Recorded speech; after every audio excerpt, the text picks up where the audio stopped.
Hi, Internet viewers. This is Frank Rauscher again. I apologize for the length of time I haven't really published many videos because I had a knee replacement and been laid up a little bit. I'm getting back to normal.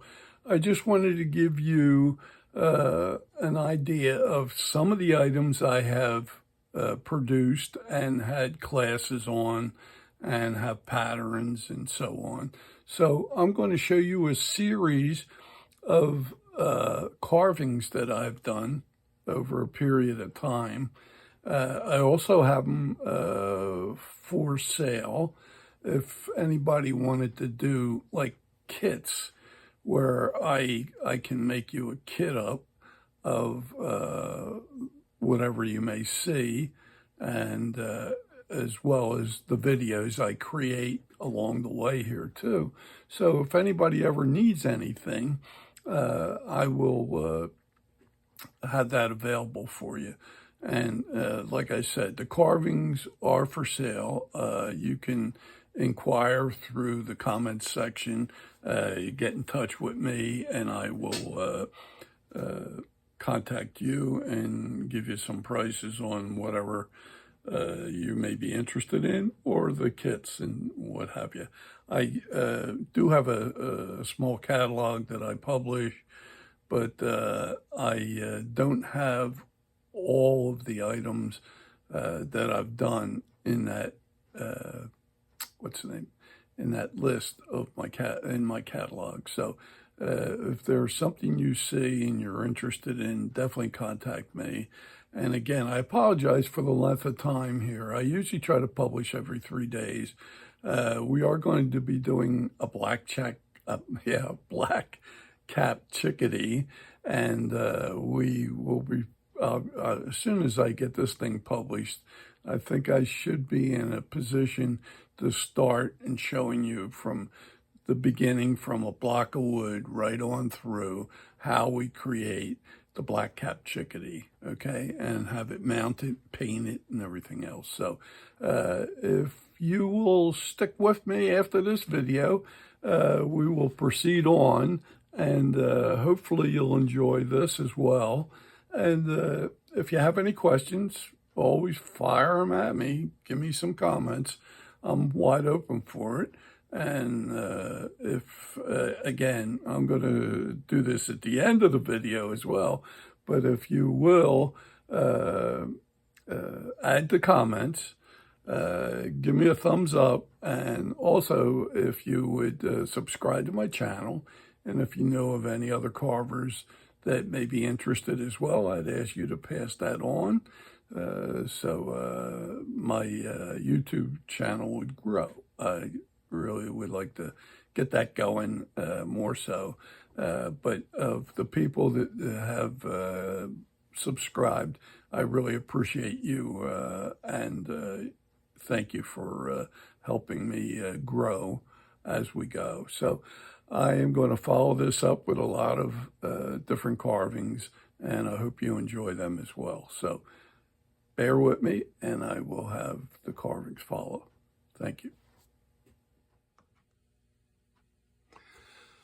Okay, this is a wolf I created, and what I did is I added it to a piece of driftwood. It's a wall hanging, and what I try to do is make it as realistic looking as I can, and I wanted to give you a good look at this, that if you ever picked out an item like this, you could make it a gray, or you can also work the color of the wood onto the wolf if that's what you care to do. So I just wanted to show you some examples of the carvings I've done so far. I'm going to be showing you several of them as we go. So bear with me.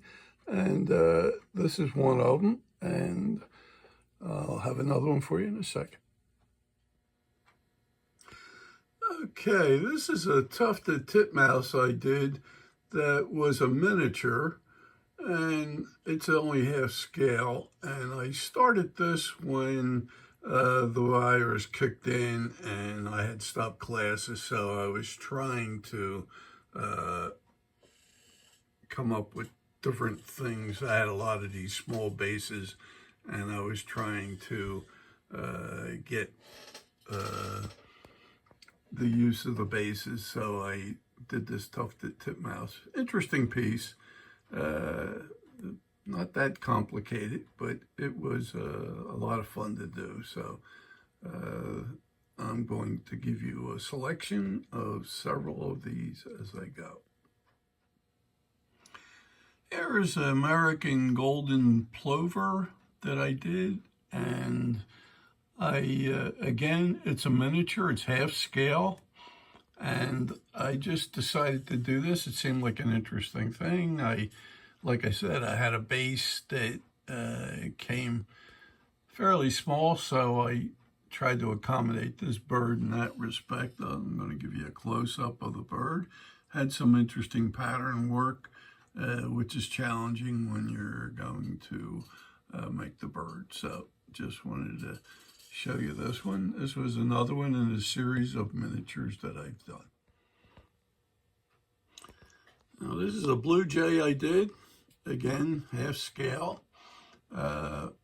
It's just a whole series of them. I'm going to try to show you as much as I can. I'm going to pan back out just to show you how small of a setting it is.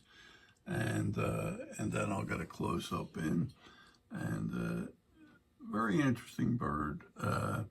Love the colors on it, and had some challenges. As I mentioned, a lot of times we think blue jay is all blue, and I actually have some red in the paint. So just to bog your mind a little bit, this is an interesting bird, and it has more colors than you realize. This here is a white-throated sparrow, also half scale.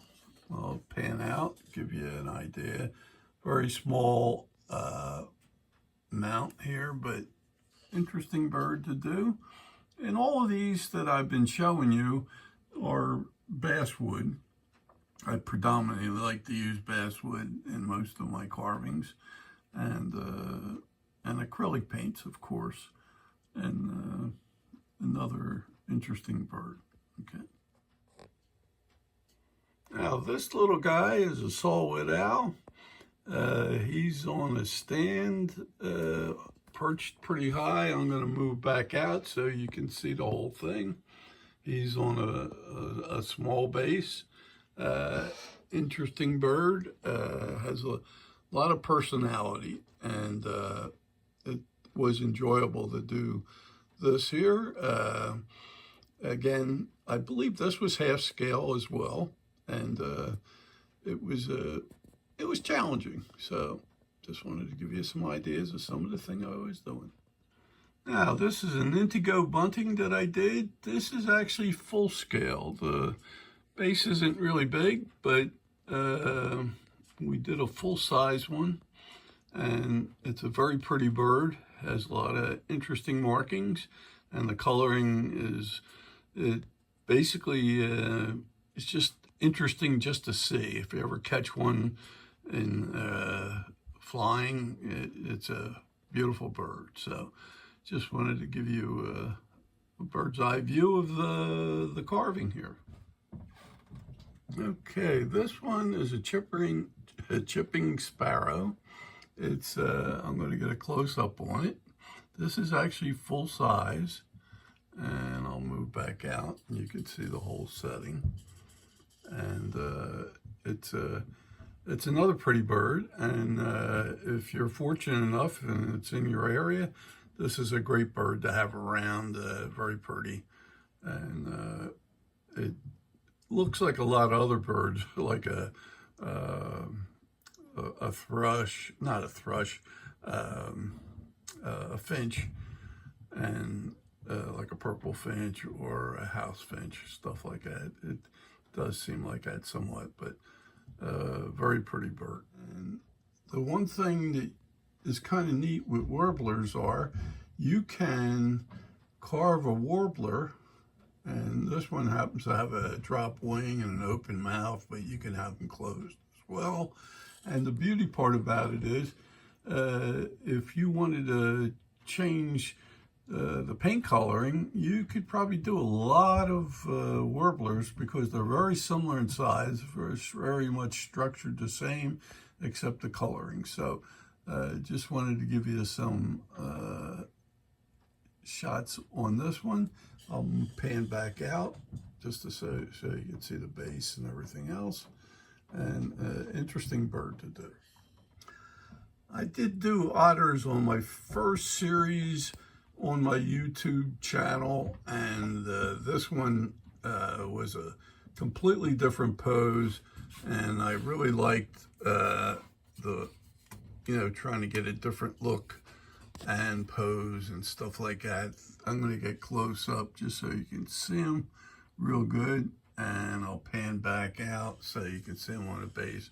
This, of course, is a miniature, but it was really neat. I have some stones in there and wood and just trying to get a different pose.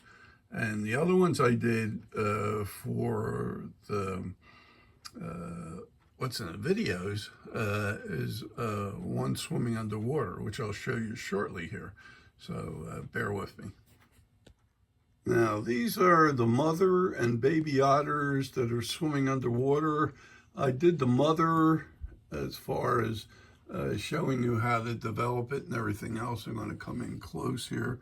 The baby is pretty much the same. It's the positions of the feet are different, but they have a very impish face. And I put some grasses in and trying to portray this as an underwater scene. And I'm moving back out so you can see how it is on the base and how everything is shown here.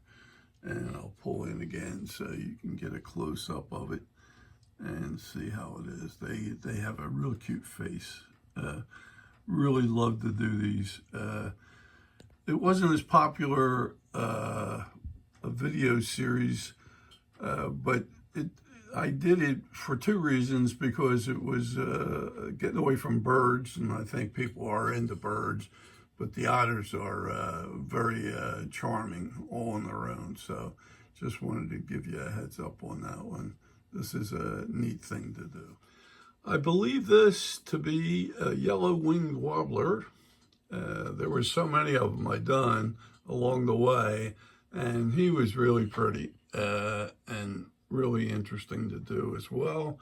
I'm going to pan back out so you can see the whole setting as it was developed. Okay, I used just some branch to mount the bird, and then I'm going to come back in and you can get a real close-up of the bird. And it really is, the warblers, you can, like I said, carve something like this and make a million different warblers, because there's so many of them and very much similar in size. So lot of fun to do this too.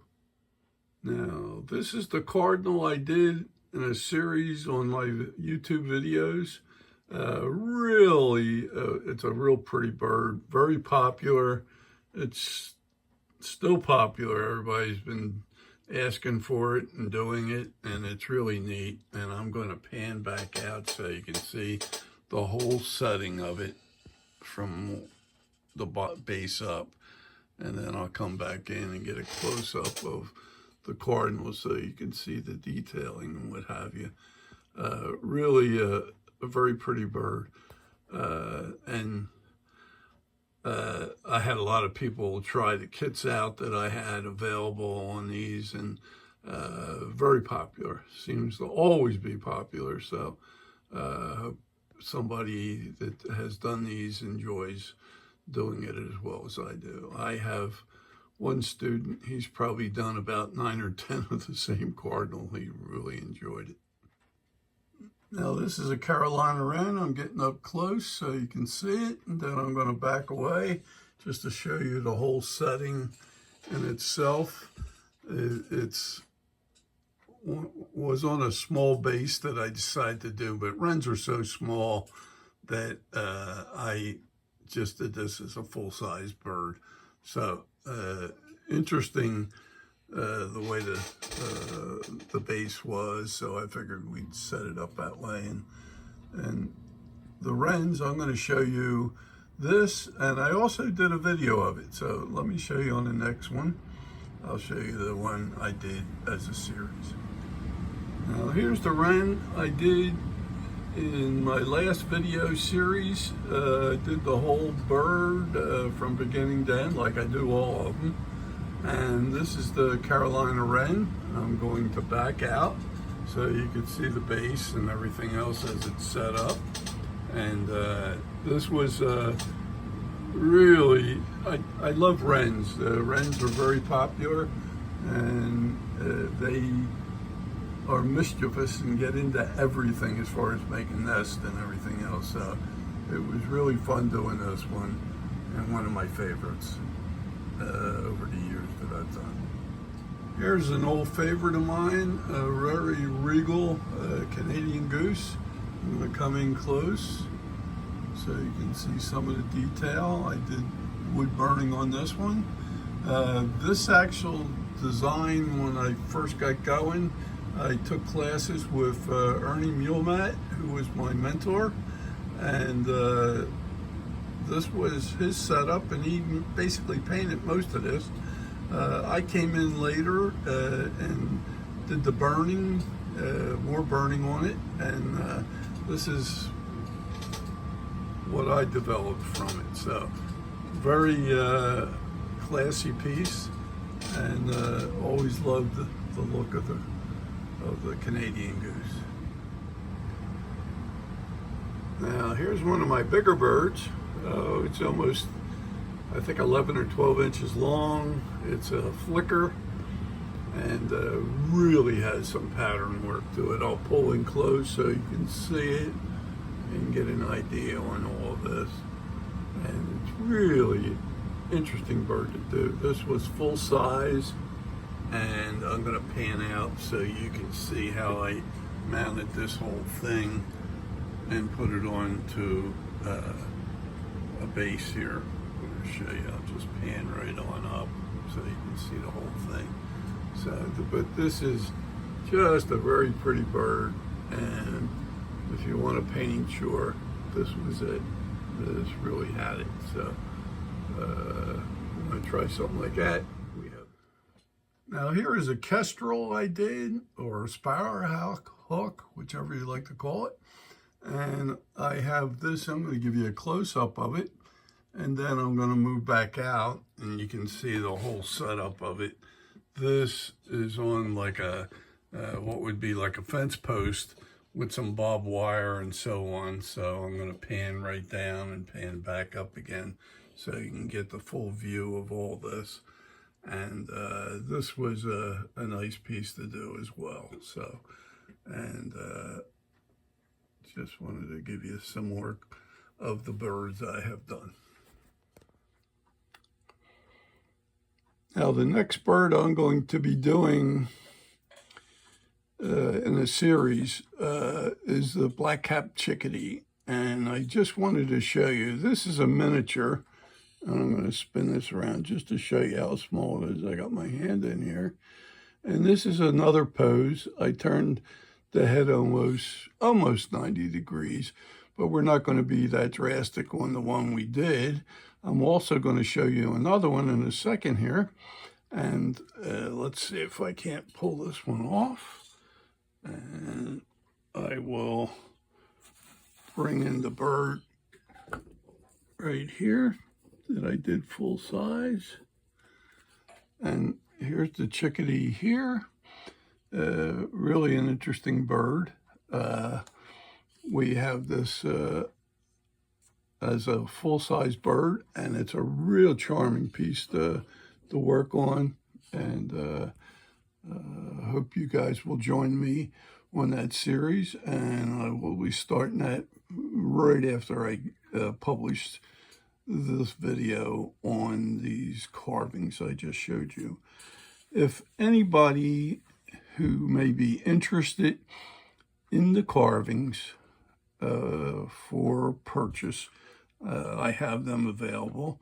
And also, if anybody wants to do a kit on any one of these birds or animals, I have them available as well. So if you contact me, and you can contact me through the comments section in the video, and I will gladly, you can get in touch with me and we can find out what you may need or want to try, and I'll try to do that. Now, I've been doing a series of different birds and animals on video, and I've done the otters, and I've done the cardinal, the house finch, the wren, and I'm going to be doing the chickadee here. So I hope you will join me in that, and that should be the next set of video series that I do. So hope you enjoy. If you are, please give me a thumbs up, and if you would subscribe to my channel, I'll try to give you as much information as I can as far as creating the birds and animals as well, and hope you enjoy what you see. So see you on the next video, and again, anybody that's interested, definitely contact me. All the pieces I had shown are for sale, or there are kits available as well. So see you on the next video. Thanks again.